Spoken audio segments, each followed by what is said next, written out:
Olá, eu sou a Ana e hoje vou falar sobre o filme A Pior Pessoa do Mundo. Este filme é do ano passado, de 2021.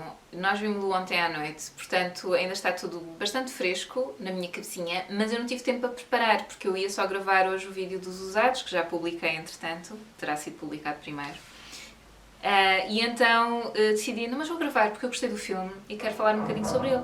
Mas tenho aqui o computador em cima do meu colo para ver alguns factos. Portanto, é um filme de 2021.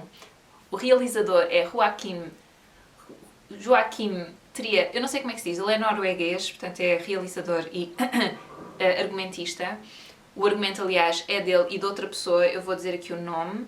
Eskil Vogt, que eu nem sei se é homem ou se é mulher, porque o meu conhecimento deduzo que seja norueguês, é um homem também, norueguês. Eu nem sabia, mas eu já conhecia um trabalho de Joaquim, porquê é que eu estou a dizer Joaquim? De Joaquim, não sei, Trier, que é o Thelma, e já falei dele aqui no canal, e foi um filme que eu gostei muito e consegui, aliás, houve coisas neste filme que me fizeram lembrar o Thelma. Isso é engraçado, eu não sabia que era o mesmo realizador, eu não fixo muito os nomes, quer dizer, há aqueles super sonantes que uma pessoa já sabe quem são, mas este confesso que não tinha fixado. Mas houve alguns pontos em comum entre os dois filmes, que são dois filmes muito, muito diferentes, atenção. Quer dizer, tem vários pontos em comum, mas enquanto que o Thelma é algo assim um pouco mais fantasioso, tem esse lado da fantasia, A Pior Pessoa do Mundo, não. Aliás, é muito terra a terra. Então acho que nesse sentido são bastante diferentes, mas lá está, tem alguns pontos em comum que eu estava a ver e estava-me a lembrar. E depois pensei, isto realmente deve ser uma coisa daqui dos Países Baixos e não sei o quê, devem ter esta forma... esta sensibilidade estética ou poética, deve ser isso, e afinal não, é o mesmo realizador, basicamente. Então, este filme passa-se na Noruega, eu acho que eu não sei se é em Oslo. Já não sei. Sim, exatamente, é em Oslo. E então nós acompanhamos Julie. Nós andamos o tempo todo com Julie, portanto ela é uma rapariga nova, ela tem... Portanto, isto diz aqui que acompanha 4 anos da vida dela, portanto é entre os 26 e os 30 anos. E nós começamos a acompanhá-la na Universidade de Medicina, portanto ela está a tirar Medicina, depois decide que não quer tirar Medicina, que quer tirar Psicologia, depois afinal não é Psicologia, é Fotografia, e começamos a ver aqui assim um padrão, não é? E depois é muito engraçado quando ela vai dizendo à mãe dela o que é que ela acha que quer fazer, porque eu revi-me ali numa ou noutra coisa. Achei muito engraçada essa parte. E ao mesmo tempo um pouco angustiante, não é? Porque nós sabemos o que é essas decisões da vida que nós temos que tomar, são um pouco, têm sempre um pouco essa carga angustiante. O filme, aliás, ele está dividido de uma forma curiosa, portanto tem um prólogo e um epílogo e 12 capítulos pelo meio, portanto eles avisam-nos disso. Logo no início eu até pensei, 12 capítulos, este filme nunca mais vai terminar, mas não, vê-se muito bem, tem 2 horas e eu acho que é um filme que é isso, que dá para ver muito bem. Então neste prólogo a Julie passa por estas coisitas todas, portanto, faculdade de medicina, afinal não, afinal é psiquiatria ou psicologia, já não sei se era uma coisa ou se era outra, afinal não, afinal é fotografia, afinal não sei o quê. E começamos a perceber, lá está, aqui um padrão. Então nós vamos acompanhando a Julie, não só por esse lado das angústias de ter uma vida profissional, de o que é que tu vais fazer, o que é que tu estás a fazer com a tua vida, e eu acho que isso talvez seja uma coisa mais contemporânea. Eu não sei se os meus pais, por exemplo, terão batalhado tanto com isso. Eu não sei se nós, neste momento, temos mais dificuldade em aceitar determinadas situações que, se calhar, na altura dos meus pais, eles não teriam tanta dificuldade. Portanto, eu também devo dizer que nas minhas experiências, eu só posso falar por mim, nas minhas experiências de trabalho, eu saí de alguns trabalhos onde me tratavam mal. Portanto, eu não tenho grande... se eu sinto que estou a ser desrespeitada, tenho muita dificuldade em dar dinheiro, vamos lá, e em dar, enfim, lucro a uma pessoa que me paga mal e que me trata mal por cima. Pronto. Mas eu acho que isso é um ponto de vista e eu tenho que admitir que é um pouco privilegiado, não é? Porque eu posso prescindir, porque estou numa posição em que posso prescindir. E eu não quero dizer com isto que se calhar pessoas da geração dos nossos pais, ou dos meus pais, eu tenho 41 anos, que não pudessem também prescindir, mas eu acho que se calhar nós já somos... eu acho que nós somos todos... Ok. Isto ainda agora comecei a falar do filme, já não estou a falar do filme. Mas pronto, desculpem. É por causa desta questão do trabalho, porque é algo porque ela passa. Isto satisfaz-me, isto completa-me, o que é que isto tem a ver comigo? Isto faz sentido eu fazer isto? Porque é que eu estou a fazer isto e não estou a fazer outra coisa? Eu acho que ela passa por isso. E isso para mim são questões pertinentes, porque nós temos uma vida e eu acho pertinente vivê-la com a maior satisfação que nós conseguirmos. Agora, o sistema em que nós vivemos não nos ajuda a fazer isso. Pronto, eu quero deixar isto claro. Isto não é uma questão de escolha. Eu não digo, eu quero ter um trabalho em que eu me sinta satisfeita e em que eu só faça coisas de que gosto. E pronto, e aparece o trabalho. Não, isso não vai acontecer. E depois, dependendo da tua situação económica, social, dependendo do meio em que tu moves, poderás ter mais facilidade em conseguir isso ou não. Há pessoas que pura e simplesmente não se podem dar esse luxo. Portanto, eu quero também deixar isso claro. Portanto, quem já tem esse pensamento já vem de um lugar em que tem privilégio, em que pode tomar essa decisão. Não está ao alcance de toda a gente, por muito que nos vendam essa banha da cobra, não está ao alcance de toda a gente. Há pessoas que pura e simplesmente não se podem dar esse luxo. Podem tentar, podem almejar, podem persistir, mas é muito mais difícil. Portanto, eu quero deixar isso claro, não é? Porque esta personagem, a Julie, ela está num lugar de privilégio. Portanto, sim, ela é muito indecisa, ela não sabe o que é que quer, ou quer muita coisa, interessa-se por muita coisa. Eu percebo esse dilema perfeitamente. Acho que muitos de nós nos identificamos com isso. Mas ela está num lugar em que pode fazer isso. Ela vai ter com a mãe, para já, pode sempre ir viver com a mãe. Se alguma coisa correr mal. Portanto, tem sempre essa rede de segurança. E a mãe é bastante compreensiva. Ela vai tipo, quando ela lhe diz que quer passar de medicina para psiquiatria, ela fica tipo, ok, sim, faz aquilo que se tu acreditas, se é isso que tu sentes, faz isso. Quando a filha vai ter com ela e diz, não, de psiquiatria para fotografia, ela já fica, bom, se achas mesmo que é isso que tu queres, mas já mais de género, bem, já é a segunda vez que ela está com isto, onde é que isto vai parar? E eu acho que a Julie é uma mulher inteligente, ela percebe a sua própria indecisão e ela percebe a sua própria angústia. Portanto, eu acho que ela é bastante consciente daquilo que está a acontecer.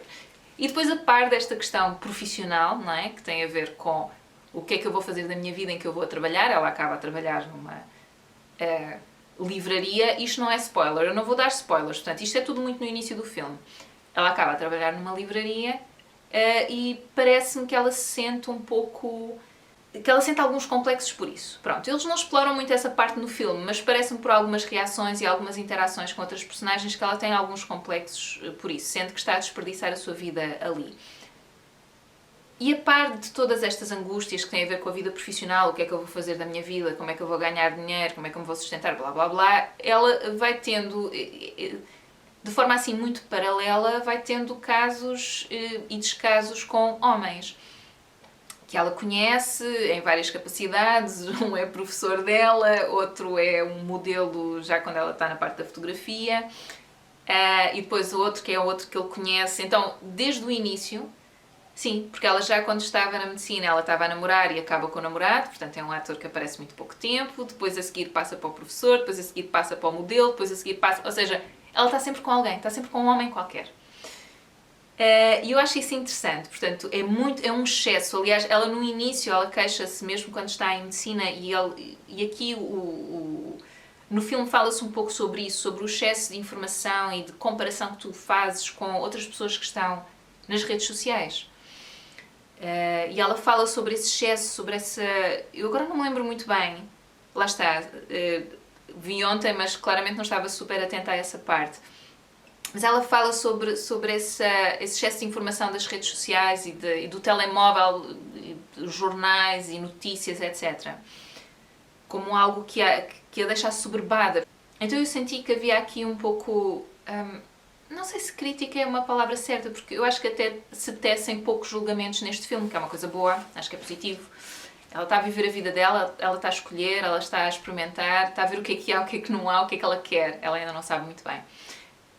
E depois, a par disso, lá está, há este excesso de relações amorosas, um atrás da outra, portanto ela nunca tem tempo para parar e respirar entre cada relação, parece que é tudo muito seguidinho. Ela é uma rapariga muito cativante, é bonita, é sensual, e então, pronto, e naturalmente homens sentem-se atraídos por ela e ela sente-se atraída por eles, portanto é uma coisa recíproca das relações que ela teve. É isso, ela vai experimentando e a dada altura para numa relação onde fica mais tempo com o Axel, que é assim, é outra personagem que também aparece muito neste filme. E ele é um homem interessante que parece... Ele é mais velho do que ela, quase... mais de 10 anos, não é? Porque se ela tem 26, ele tinha 41, não era? Contas.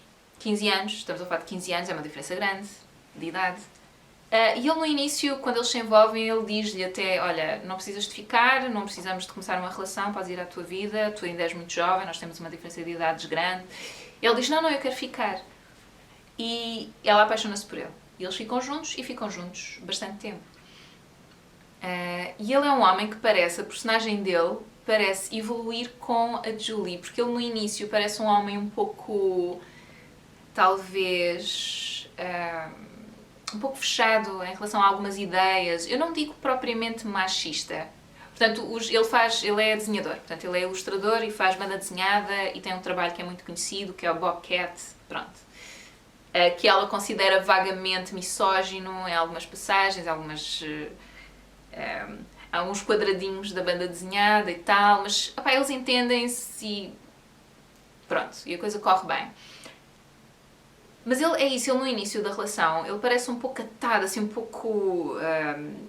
com umas ideias um pouco fixas em relação a alguns assuntos e ela desafia um pouco essas ideias e ele absorve isso e ele muda. Então eu sinto que esta personagem muda um bocado, a personagem dele. Ela também, ela vai evoluindo e o filme é sobre ela, sobretudo. Mas é interessante ver essa evolução da personagem dele também. Eu não vos vou contar muito mais acerca dessas relações, porque há aqui muitas voltas e reviravoltas. Esta questão de a pior pessoa do mundo, eu não sei porque que... Eu tenho uma teoria, porque é que deram este título, porque eu inicialmente estava dizendo, mas porque é que se dá este título? Porque para mim nenhuma das pessoas, ou personagens que aparecem era... Pessoas é uma mistura de personagens com pessoas. Bom, nenhuma das personagens que aparece neste filme me pareceu ser perto da pior pessoa do mundo, daquilo que eu imagino como a pior pessoa do mundo. É engraçado. Mas uma das personagens a dada altura diz isso do género, mas eu acho que não sou a pior pessoa do mundo, ou diz qualquer coisa assim, está a refletir sobre ele e sobre o que fez numa determinada situação. E é do género, não és. Se calhar não estiveste muito bem, mas não és. Não sei se era ela... Mas ela, eu devo dizer que, mesmo no meio de tantas relações, e terminar e começar e não sei o quê, eu acho que ela se foi sempre portando bastante bem. Mas lá está, mas isso já é o meu julgamento a entrar no meio desta equação. E eu não sei se isso da pior pessoa do mundo se não tem a ver com a comparação que ela faz constantemente com outras pessoas, dela em relação a outras pessoas, dela em relação aos seus antepassados. Portanto, nós apanhamos aqui o 30º aniversário da Julie, em que ela está com a mãe e com a avó e depois começa a pensar a minha avó na minha idade tinha feito isto, a minha bisavó na minha idade tinha feito isto, a minha trisavó isto, a minha tetravó aquilo e vai por aí afora. Portanto, há este lado da comparação que eu acho que começa muito no início com a questão das redes sociais e das notícias e tal, se bem que eu não sei se é bem por aí que eles focam, se não é mais pelo excesso. Eu acho que é mais pelo excesso. E depois ela que se compara. E ela faz isto constantemente. Portanto, e é difícil quando tu te comparas avançares. Eu devo dizer que, pelo menos para mim, essa comparação eu faço-a bastantes vezes. Mas comparação, já diz o Thich Nhat Hanh, aquele monge budista, é sofrimento. Estás-te a votar ao sofrimento. Se te começas a comparar, vais sofrer. Então mais vale não te comparares e seguires o teu caminho. Não é tipo completamente isolado dos outros, tipo reconheces que existem outros, mas não te preocupas tanto se estás no mesmo campo ou não estás, até porque muitas vezes tu não sabes tudo o que se passa na vida da outra pessoa. Enfim, isto é uma à parte. Mas eu sinto que esta personagem compara-se muito. E às vezes compara um namorado com outro namorado, às vezes é dura, às vezes é bruta, mas eu senti que são tudo coisas normais, são tudo coisas que nós já fizemos. É só um filme sobre a vida e sobre o que é difícil sobre decisões que são do dia-a-dia, sobre decisões que têm muito mais a ver com a vida pessoal. Tens filhos, não tens filhos? O que é que fazes para trabalhar? Que relação é que tens? sei lá, são tudo questões com que nós nos debatemos. E apesar de ser tão mundano, não é? Apesar das questões serem tão mundanas, a forma como é filmado e a forma como nos é contado, eu achei muito poético e achei muito bonito. E há partes que são poéticas, há partes muito cinematográficas do filme, assim, que fazem um quadro muito bonito. E então acho que foi essa a ligação que eu depois fiz com o Thelma, que é o tal filme deste mesmo realizador de 2017. Portanto, em que eu senti esse ponto de contacto. Pronto. E depois a Julie, sem querer dar spoilers, não é? Mas é preciso acontecerem algumas coisas mais definidoras, não é? Que são aquelas coisas que nos acontecem na vida que são... que eu acho que são muito dolorosas. Que de alguma forma são muito dolorosas e que nos fazem tomar uma atitude, quer dizer, se estivermos bem mentalmente, claro, não é? Portanto, tomar uma decisão, tomar responsabilidade e fazer algo sobre o qual estamos ali a navegar e sem nos querermos comprometer com nada, que é o que eu sinto que a personagem dela faz. Portanto, ela anda ali muito tempo a navegar, sem se querer comprometer, sem querer assumir grandes responsabilidades e de repente é forçada a fazê-lo. Mas é forçada por ela mesma. Ela percebe, porque esta é uma mulher inteligente, ela percebe a dada altura, epá, eu não posso continuar nisto. Isto não... Portanto, foi isso que eu senti e então, nesse sentido, achei um filme muito terra a terra, assim, muito próximo de nós e muito humano. Eu gostei bastante do filme. O Luís, por exemplo, não ficou muito fascinado, ele não achou assim espetacular. Mas eu gostei muito do filme e recomendo-vos que vejam. Ela, a dada altura, fala de uma coisa que eu acho piada, desculpem, isto agora é uma à parte, eu já disse o que tinha a dizer do filme, mas ela fala do período. Há duas situações. Há uma que é isso, ela fala do período. Porque é que a menstruação raramente aparece num filme? Imagina, um gajo vai à casa de banho e tu vês o gajo a fazer xixi, mas não vês uma mulher a mudar o penso, por exemplo. Ela não fala disso especificamente, da mulher a mudar o penso, mas realmente eu acho que... E toda a gente ri-se dela, ou quem está na mesa. Ela tem uma capacidade de encaixe bem porreira, mas o pessoal goza um bocadinho com ela. E eu pensei, é verdade, pá. É verdade, é aquela coisa do corpo da mulher e destas coisas que porque nós passamos, não é? Como é tudo um pouco feito de um ponto de vista masculino, do homem para o homem. Enfim, então estas coisas não aparecem e eu acho que depois passa para nós também, para a nossa vida do dia-a-dia, não falarmos sobre algumas questões. Se calhar os homens também não falam, também, sei lá. Então às vezes sinto que se devia falar, devíamos falar mais umas com as outras sobre isso. Mas às vezes sinto que mesmo entre nós há alguma vergonha. Mas, por exemplo, eu tenho a sorte de ter uma irmã, que é pouco mais nova que eu, e nós falamos abertamente dessas coisas, com a minha mãe também. É uma coisa que eu sinto que nós introduzimos na relação e foi bem aceito. Portanto, é uma coisa que nós podemos falar abertamente, mas, sei lá, eu lembro-me da minha avó me dizer que era uma coisa de que ela não falava, que era proibido. Nem com a mãe, nem pensar. Acho que foi ela, pronto, teve vários irmãos, várias irmãs mais velhas. Aliás, eu acho que a minha avó, não sei se era a mais nova, mas era das mais novas. Então, as mais velhas ensinaram como é que era. E eu, por acaso, quando me veio o período, eu estava com a minha avó e ela explicou-me tudo. Como é que era, mostrou-me até anatomia, não sei o quê, porque eu fiquei muito assustada. E ela disse-me que quando foi com ela, teve uma irmã mais velha, teve a sorte de ter uma irmã mais velha que lhe explicou o que é que ela tinha que fazer, o que é que era e o que é que ela tinha que fazer e como é que tinha de fazer.